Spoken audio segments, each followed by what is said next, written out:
Dan waktu ke Turki, kalau kamu memang nggak tahu apa-apa dan kamu juga di sini bilang nggak paham, pertanyaan saya adalah, kemarin waktu di Turki kalian tidurnya nggak sekamar kan?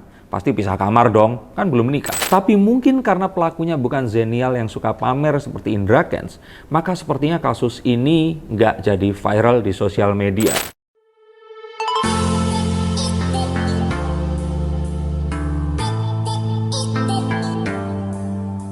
Halo Zenseekers, kembali berjumpa bersama saya Denny Darko. Tidak ada yang namanya misteri, yang ada adalah tanda-tanda yang kita semua coba untuk mengerti.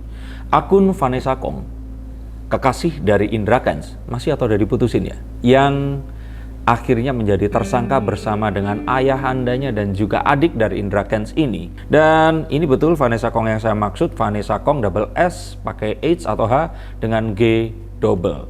Jadi Vanessa Kong, personal blog, CEO of Buckethead, Red Wolf Indonesia, Samur Beauty Studio, dan Samur.id dengan 489.000 followers saya kira ini. Tapi tenang saja, saya sudah men-screen capture. Ini mungkin curahan hati gadis berusia 20 tahun ini yang mungkin di sini curhat kenapa dia dijadikan tersangka. Dan saya nggak pengen menghakimi, tapi saya ingin menjawab dengan logika saya terhadap logika yang dimiliki oleh Vanessa Kong ini tadi. Yuk kita akan mulai. Di sini dia tulis dengan beberapa foto screen capture tentang beberapa berita yang memberitakan tentang penangkapan Indra Kents ini tadi dan bagaimana dia merasa terganggu dengan penetapan statusnya sebagai tersangka. Dan di sini saya melihat screen capture ini diiringi beberapa komentar, beberapanya termasuk mau heran tapi ya gimana, ini kan negara Konoha. Saya nggak ngikutin Naruto, jadi saya nggak lumayan tahu Konoha itu apa. Tulis di deskripsi, tulis di komen di bawah ini agar saya tercerahkan. Kita lihat dari pernyataannya dia. Pernah nggak kalian lihat kasus seheboh ini? Oke, for your info, nih kalau Vanessa Kong juga nonton, kasus heboh itu sebenarnya banyak. Saat ini pun ada kasus Subang. Dan terakhir ini Ade Armando atau Bang Ade Armando ini dipukulin juga heboh. Dan kalau dibilang heboh itu apa, harusnya kamu memberikan standar heboh yang kayak gimana. Kasus kopi sianida itu juga sangat menghebohkan dan ya sampai sekarang juga tetap menjadi misteri, dan banyak kasus yang lainnya. Jadi kalau dikatakan bahwa pernah nggak kalian lihat kasus seheboh ini, mungkin karena ya Vanessa Kong usianya baru 20 tahun, belum terlalu mengikuti hal-hal seperti ini tadi. Dan terus kemudian dia sampaikan pemberitaan media digembar-gembor, hampir setiap hari ada berita baru. Nah, saya nggak ngerti ini, maksudnya digembar-gembor ini karena media atau tidak? Karena setahu saya, kalau ternyata masyarakat ini tidak menghendaki beritanya, maka media tidak akan mensuplai berita tersebut itu tadi. Ini artinya menghebohkan masyarakat. Dan kalau menurut saya, ini semua muncul karena ya mungkin masyarakat di sini sebel atas kelakuan pacar atau mantanmu itu yang ya dia flexing dan pamer kekayaan dengan sebegitunya di sosial media. Bahkan dia memang, ya saya tahu ini adalah pencitraan, tetapi kayaknya nggak cocok di negara Indonesia ini dengan menunjukkan kesombongan-kesombongan bahkan di depan para selebriti yang memiliki jutaan followers di dalamnya. Di sini juga ditulis total artikel sudah ribuan kayaknya, dan ini sesuatu yang nggak mungkin buzzer juga. Ngapain harus nge-up berita seperti ini?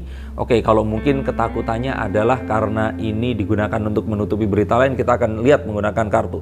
Tapi di sini sampaikan juga di mana-mana jadi pembahasan dan heboh banget, melebihi kasus mega korupsi yang jumlahnya triliunan. Oke, Vanessa, saya akan coba untuk masukkan logika ini ke kepala kamu bahwa yang korupsi triliunan itu juga heboh kok. Kasus mega korupsi ini juga menghebohkan dan juga banyak diikuti oleh banyak orang. Tapi mungkin karena pelakunya bukan zenial yang suka pamer seperti Indra Kents, maka sepertinya kasus ini nggak jadi viral di sosial media.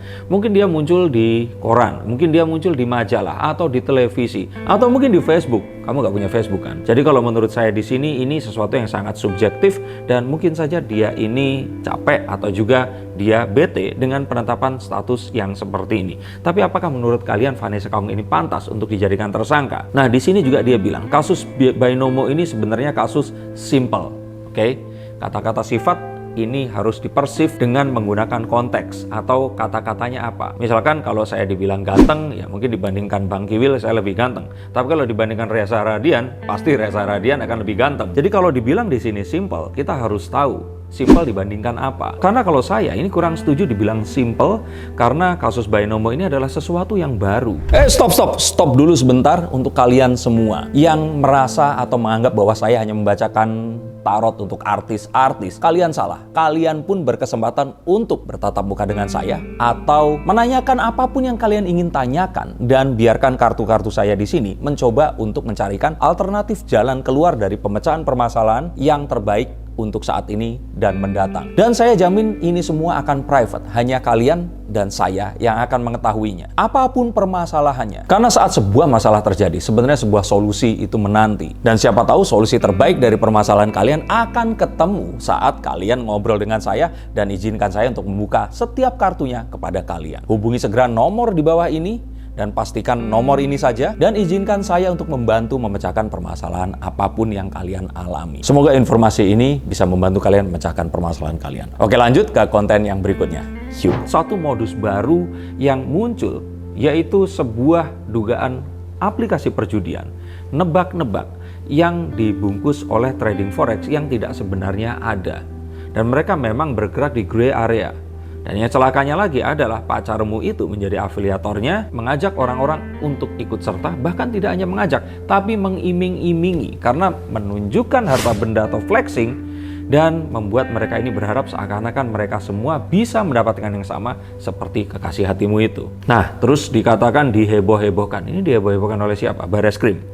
Vanessa mau menuduh Bareskrim mengheboh-hebohkan kasus ini.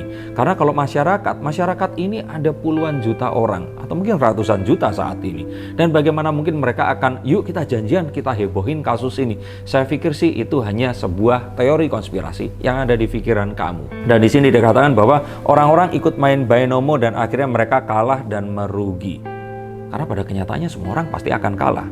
Coba kalau memang menang, nggak apa-apa. It's okay kapan kita atur waktunya, kamu mainkan binomo dan tunjukkan kapan kamu akan menang dan berapa kansnya kamu akan menang. Saya yakin tidak akan ada yang berani dan cukup bodoh untuk melakukannya. Kecuali orang-orang yang memang dibodohi oleh mantan pacarmu. Masih pacaran kan ya? Terus kemudian dikatakan, tapi bos binomonya nggak ketangkap karena bosnya WNA dan di luar negeri.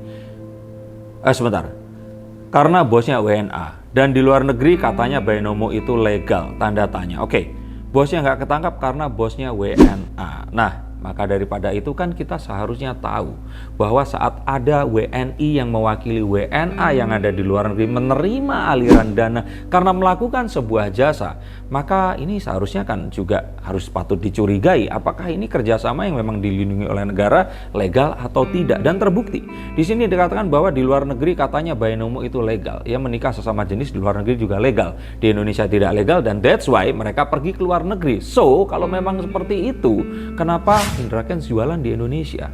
Ini kan sesuatu yang salah. Jadi ya jelas dia ini bersalah karenanya. Dan akhirnya Indra Kents yang ditahan, dan sekarang total tersangkanya ada 7 orang. Tenang aja, nggak cuma Indra Kents, yang lain-lainnya juga ditahan. Dan kalau kamu nanti memang terbukti, ya kamu akan ditahan juga. Dan siapapun di sini, kalaupun kamu cerita bahwa umurnya baru 20 tahun, nggak ngerti seperti itu, ya itu kan pembelaan. Dan kalau saya pikir di sini tersangka belum tentu akan ditahan juga, sehingga ikuti saja proses yang berlaku, dan saya yakin hukum di Indonesia akan ditegakkan seadil-adilnya. Dan terus kemudian 3 diantaranya adalah kami yang sama sekali gak paham dan gak tahu apa-apa soal binomo. Oke, ini debatable ya, tapi kembali lagi saya tidak ingin menggiring opini. Ini adalah pendapat kamu saat kamu bilang kamu gak paham dan gak tahu apa-apa. Dan it's okay dan kamu berhak menyampaikan seperti itu. Tapi boleh dong orang-orang juga menaruh curiga saat kamu dan Indra pergi ke Turki bersama-sama, dan terus kemudian saat kembali laptop dan juga handphonenya ini hilang. Nah, maka daripada itu kepolisian mewakili masyarakat berhak untuk menelusuri kecurigaan itu tadi dan bertanya kepadamu. Dan rupanya sepertinya penjelasanmu ini tidak cukup untuk menghilangkan keputusan dari pihak kepolisian untuk menetapkan kalian menjadi tersangka. Dan kalau orang harus percaya kepada kamu atau kepolisian, ya saya sih akan lebih percaya kepada kepolisian. Dan waktu ke Turki, kalau kamu memang nggak tahu apa-apa dan kamu juga di sini bilang nggak paham, pertanyaan saya adalah, kemarin waktu di Turki kalian tidurnya nggak sekamar kan? Pasti pisah kamar dong, kan belum menikah. Dan di sini dikatakan bahwa kehebohan kasus binomo Indra Kents melebihi minyak goreng, kenaikan harga BBM dan berita heboh lainnya. Udah hampir 3 bulan tapi masih tetap heboh pemberitaannya. Inilah This is the dangerous of bubble filter effect di dalam media sosial. Sehingga kita ini hanya melihat sesuatu yang viral itu sesuatu yang kita tahu dan kita suka saja. Ketahuilah, orang-orang di kampung saya, mungkin di Tulungagung saya, mungkin nggak tahu tentang Indra Kents ini tadi. Mereka lebih tahu tentang berita kenaikan minyak goreng dan harga BBM. Apalagi teman saya yang ada di Papua sana.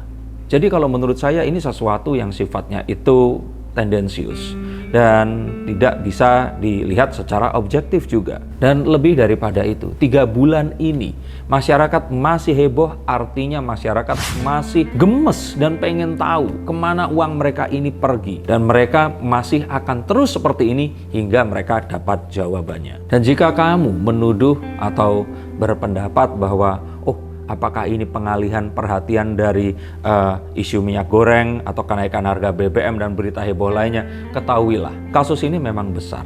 Indra Kents itu memang lagi viral, tapi ya nggak sepenting-penting itu banget kok. Masyarakat masih tetap melakukan ini, dan setahu saya, demo mahasiswa yang akhirnya hari ini juga memakan korban, itu nggak demo tentang Indra Kents dan berita tentang binary option yang kamu anggap viral beberapa bulan ke belakang ini. Jadi kembali lagi menjadi seorang influencer lagi dan hati-hati memilih pria yang berikutnya. Atau mungkin saya kasih sesi gratis. Kalau mau ketemu, saya akan bukakan kartu biar kamu gak tersesat lagi ketemu cowok mirip Indra Kents ini. Sayang banget, kamu masih muda, cantik, memiliki banyak sekali followers, dan harapannya kamu bisa menginspirasi mereka dengan cara yang baik dan benar. Terima kasih untuk kalian yang ingin dibacakan kartunya. Gak cuma Vanessa Kong, silahkan hubungi nomor di bawah ini. Tapi ya tetap ada biayanya. Dan semoga para keluarga atau korban-korban dari binary option ini, apapun itu, bisa mendapatkan keadilan selayak-layaknya dan segera mendapatkan kembali uangnya jika bisa dikembalikan. Terima kasih, sampai jumpa dan salam.